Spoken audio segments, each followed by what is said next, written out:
Welcome to Algorithm Design and Analysis class.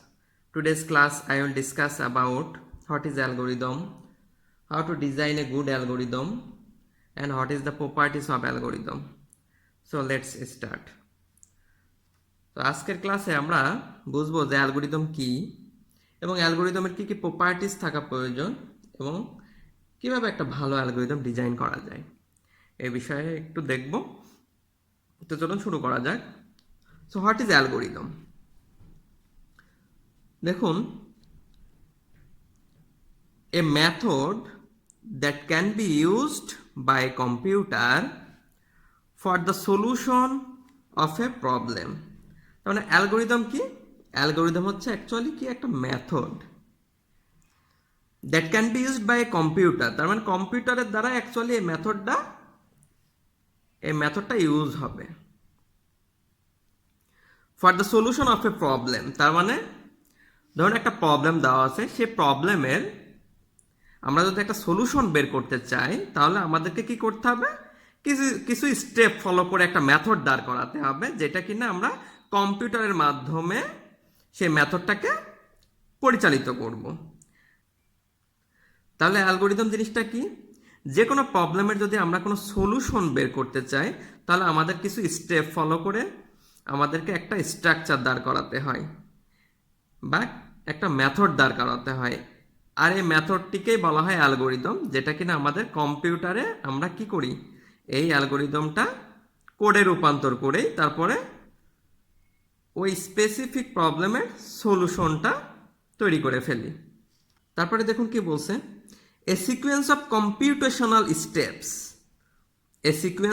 Computational steps that transform the input into the output। তার মানে বলতেছে যে এই algorithm হচ্ছে সিকোয়েন্স অফ কম্পিউটেশনাল স্টেপস। তার মানে অ্যালগরিদমটা হচ্ছে কিছু স্টেপের সমন্বয়ে অ্যাকচুয়ালি এই অ্যালগরিদম বা মেথডটা তৈরি হয়, যেটা কি করে যে ইনপুটকে আমার কিসে রূপান্তর করে, আউটপুটে ট্রান্সফর্ম করে।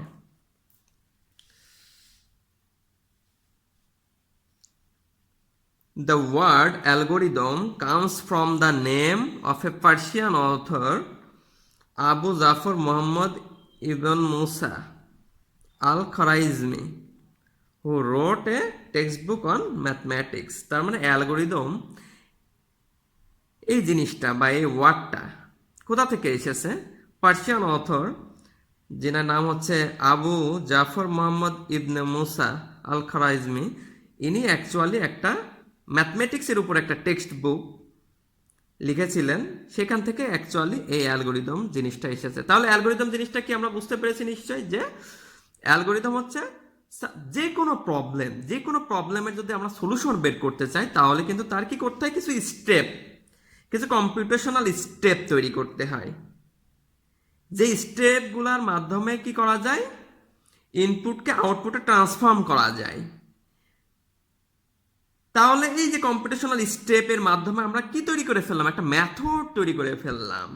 এই মেথডটি অ্যাকচুয়ালি কি আমার অ্যালগরিদম। তো আমরা বুঝতে পেরেছি যে কোনো স্পেসিফিক প্রবলেমের সলিউশন বের করতে হলে আমাদেরকে কি করতে হবে, আমাদেরকে অ্যালগরিদম ডিজাইন করতে হবে। তাহলে আমরা কি করতে পারবো, সেই অ্যালগরিদমের মাধ্যমে আমরা প্রোগ্রামিং করতে পারবো এবং কম্পিউটারের সাহায্যে সেই প্রোগ্রামিংকে ইমপ্লিমেন্ট করে আমরা কি করতে পারবো, যে কোনো ইনপুট থেকে আমরা আউটপুট পেয়ে যেতে পারবো, যে কোনো প্রবলেমের সলিউশন ইজিলি পেয়ে যেতে পারবো।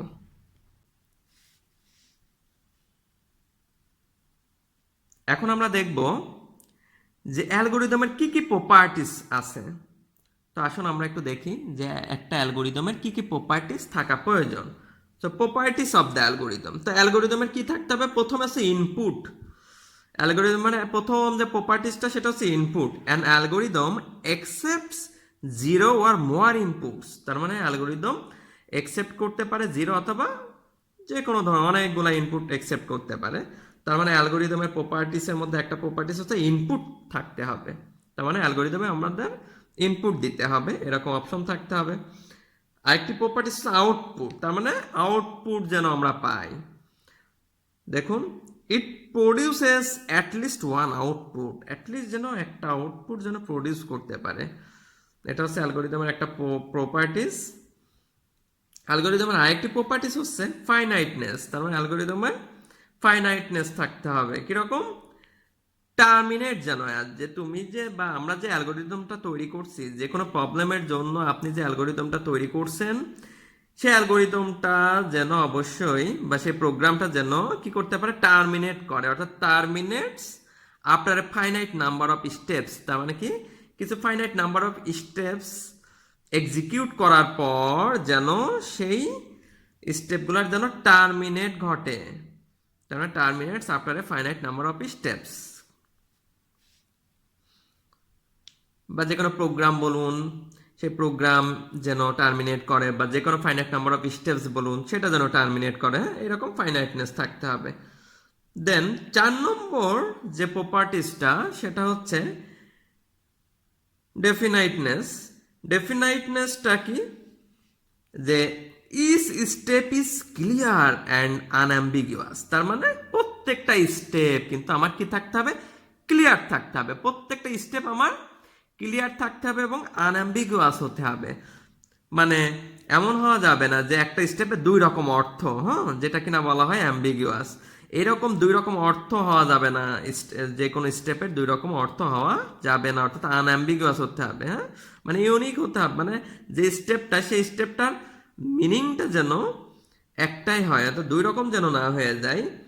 ইচ স্টেপ ইজ ক্লিয়ার, এবং প্রত্যেকটা স্টেপ ক্লিয়ার থাকতে হবে, ক্লিয়ার যেন থাকে।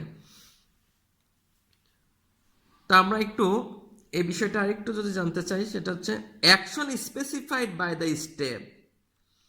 তার মানে ধরুন, প্রত্যেকটা স্টেপেই তো কিছু না কিছু অ্যাকশন ঘটবে, তাই না? যে অ্যাকশনগুলো ঘটবে, স্টেপের মাধ্যমে তো অ্যাকশনগুলো ঘটবে, সেগুলা can not be interpreted in multiple ways. তার মানে কি, মাল্টিপল ওয়েতে কিন্তু ইন্টারপ্রেটেড হতে পারবে না। প্রত্যেকটা স্টেপের মাধ্যমে যে অ্যাকশনগুলো ঘটবে, সেগুলোতে কিন্তু মাল্টিপল ওয়েতে ইন্টারপ্রেটেড ঘটতে পারবে না, এরকম হওয়া যাবে না। And can be performed without any confusion, কোনো রকম কনফিউশন ছাড়াই যেন আমার প্রত্যেকটা স্টেপের অ্যাকশনগুলো যেন ঘটতে পারে। দেন 5 নম্বর প্রপার্টিস অ্যালগোরিদমের, এটা হচ্ছে লাস্ট প্রপার্টিস, 5 নম্বর প্রপার্টিস, সেটা হচ্ছে ইফেক্টিভনেস। এই ইফেক্টিভনেস মানে কি, it consist of basic instructions that are realizable. তার মানে কি, অবশ্যই বেসিক ইনস্ট্রাকশনের যেটা কিনা রিয়েলাইজেবল হতে হবে। এই ইফেক্টিভনেস দিয়ে সেটাই বোঝাচ্ছে, সেটাই মিন করছে, যে আমার যে অ্যালগোরিদমটা তৈরি হবে, সেই অ্যালগোরিদমটার যে প্রপার্টিস ইফেক্টিভনেস, সেটা বলতেছে যে আমার যে ইনস্ট্রাকশনের মাধ্যমেই তো অ্যাকচুয়ালি অ্যালগোরিদমটা তৈরি হবে, তো সেটা যেন রিয়েলাইজেবল হয়।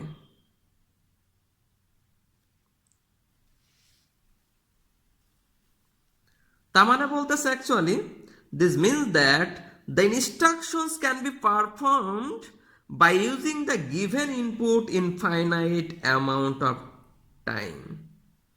তাহলে বলতেছে যে আমার অ্যাকচুয়ালি অ্যালগোরিদমটা তৈরি হবে কিছু বেসিক ইনস্ট্রাকশন বা অনেকগুলো ইনস্ট্রাকশনের মাধ্যমে অ্যালগোরিদমটা অ্যাকচুয়ালি তৈরি হবে। সেই ইনস্ট্রাকশনগুলাই তো অ্যাকচুয়ালি পারফর্ম করবে, তাই না? তো ইনস্ট্রাকশনগুলো পারফর্ম যেন এরকমভাবে করে যে তাদের যে নির্দিষ্ট টাইম দেওয়া আছে, ফাইনাইট টাইমের মধ্যে যে ইনপুটগুলো দেওয়া থাকবে, সেই ইনপুটগুলো ব্যবহার করেই যেন ইনস্ট্রাকশনগুলো পারফর্ম করতে পারে। হ্যাঁ, তাহলে কি বললাম, যে ফাইনাইট অ্যামাউন্ট অফ টাইম, সেই ফাইনাইট অ্যামাউন্ট অফ টাইমের মধ্যে যে গিভেন ইনপুটগুলা, সেগুলা ব্যবহার করেই যেন ইনস্ট্রাকশনগুলা পারফর্ম করতে পারে, সেটা অ্যাকচুয়ালি ইফেক্টিভনেস।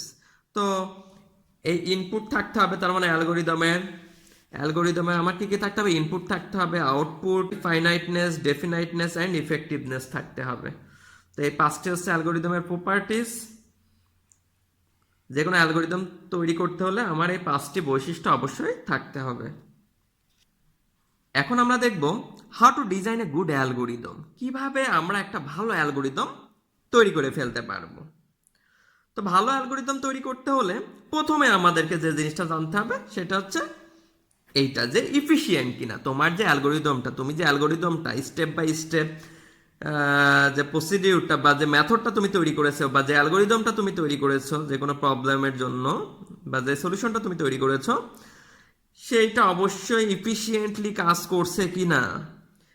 সেটা যদি ইফিশিয়েন্ট হয় তাহলে পরে তোমার অ্যালগোরিদমটা ভালো অ্যালগোরিদম, আর যদি ইফিশিয়েন্ট না হয় তাহলে আপনার অ্যালগোরিদমটা অতটা ভালো নয়।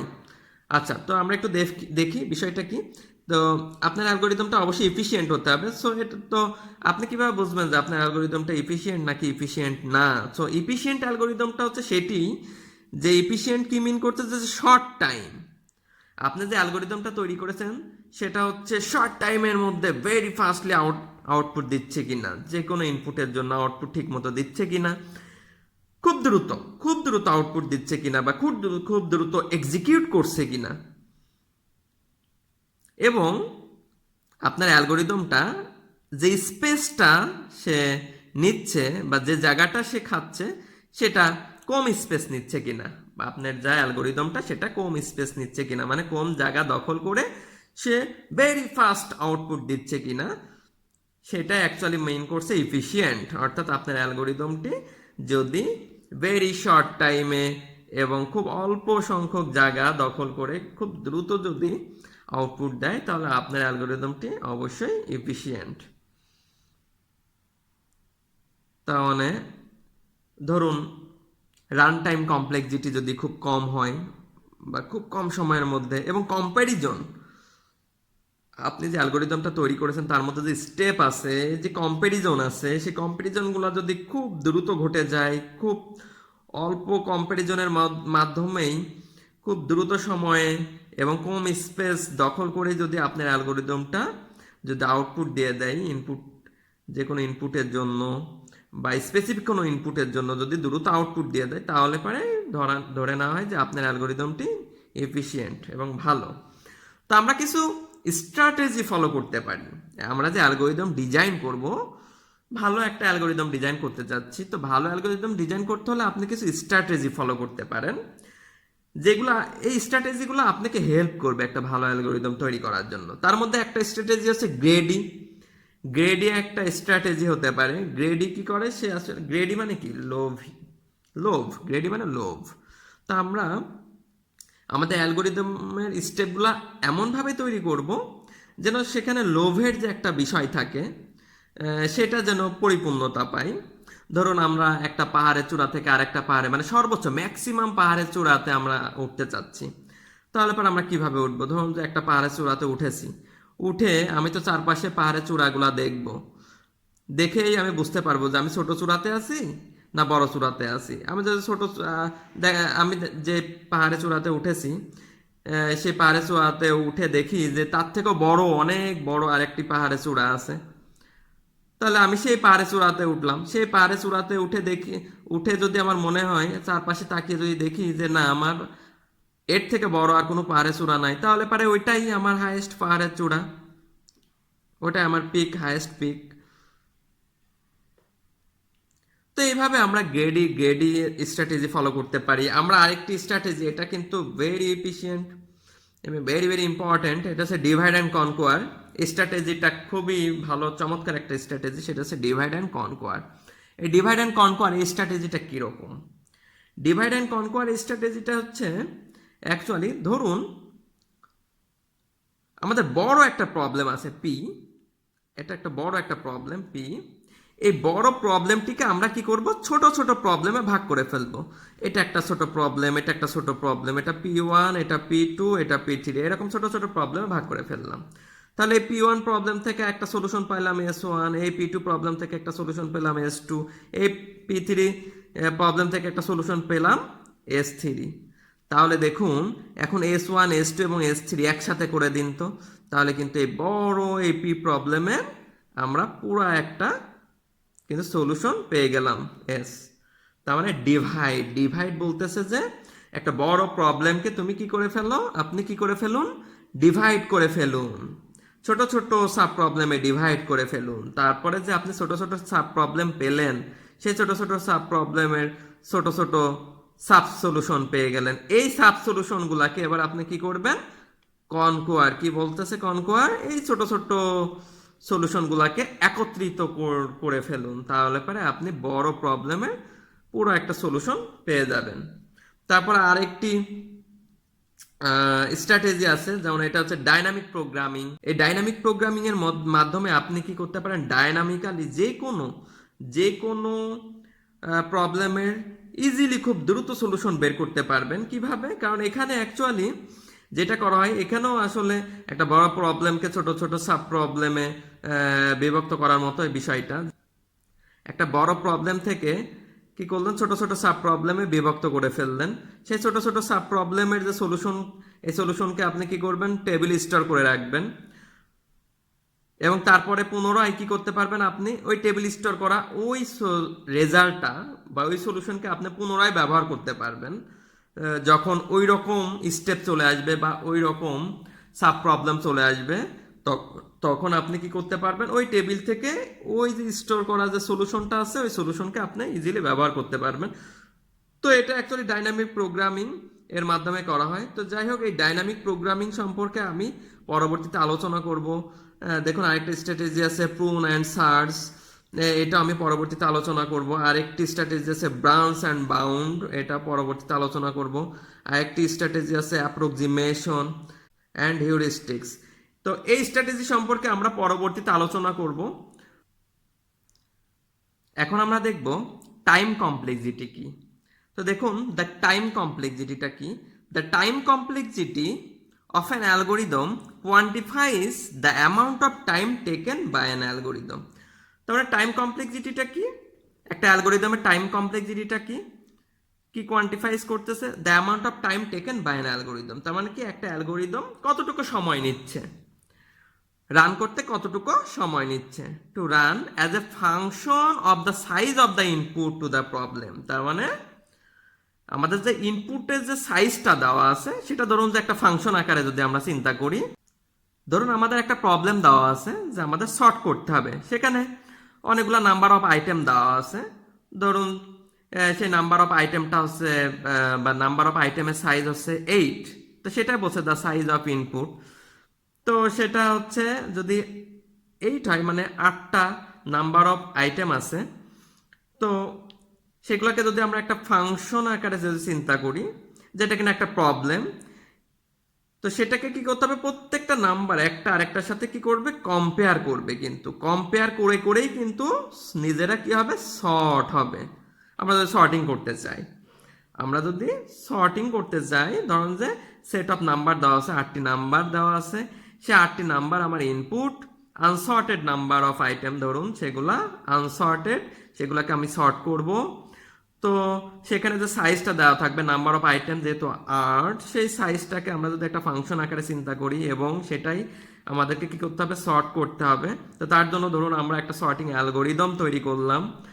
তো টাইম কমপ্লেক্সিটি যেটা বলতেছে সেটা হচ্ছে আমার যে অ্যালগোরিদমটা, সেটা এই যে ইনপুট নাম্বার অফ আইটেম যেটা 8টা, এই 8টা নাম্বার অফ আনসর্টেড আইটেমকে আমরা যদি সর্ট করতে চাই, তাহলে আমাদের যে অ্যালগোরিদমটা সেটা কতটুকু সময় নিচ্ছে, কতটুকু সময়ের মধ্যে আমার আউটপুট দিচ্ছে, সেটাই কিন্তু অ্যাকচুয়ালি টাইম কমপ্লেক্সিটি। তো আমাদের এই ইনপুট সাইজটা কিভাবে নির্ধারণ করা হয় দেখি একটু। যেমন সর্টিং এর ক্ষেত্রে নাম্বার অফ আইটেম, সর্টিং যদি করতে চাই তাহলে আমাদের ইনপুট সাইজটা আমাদের কি মিন করতেছে, যে actually number of item. Graph প্রবলেমের ক্ষেত্রে আমার ইনপুট সাইজটা কি মিন করতেছে, number of vertices and edges. তাহলে আমাদের কিন্তু এই ভার্টিসেস, আমরা যেমন গ্রাফ দেখেছি ডাটা স্ট্রাকচারে, তো এই গ্রাফ প্রবলেম সলভ করার সময় আমরা ভার্টিসেস এবং এজ নিয়ে কাজ করেছি। তো এই ভার্টিসেস এবং এজ এর যে নাম্বারটা সেটাই কিন্তু আমাদের ইনপুটের সাইজ। তারপরে যেমন আমরা দেখেছি মাল্টিপ্লাইং টু ইন্টেজার্স, দুইটা ইন্টেজারের মধ্যে মাল্টিপ্লাইং, তো সেক্ষেত্রে নাম্বার অফ বিটস, হ্যাঁ, এটা হচ্ছে অ্যাকচুয়ালি আমাদের ইনপুট সাইজ।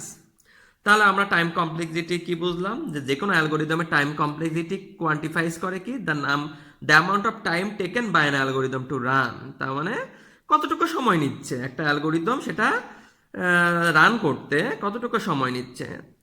ধরুন আমি আরেকটু বলি, যে ধরুন এরকম 2 8 4 3 1 এইরকম আনসর্টেড নাম্বার অফ এলিমেন্ট দেওয়া আছে, 1 2 3 4 5টা।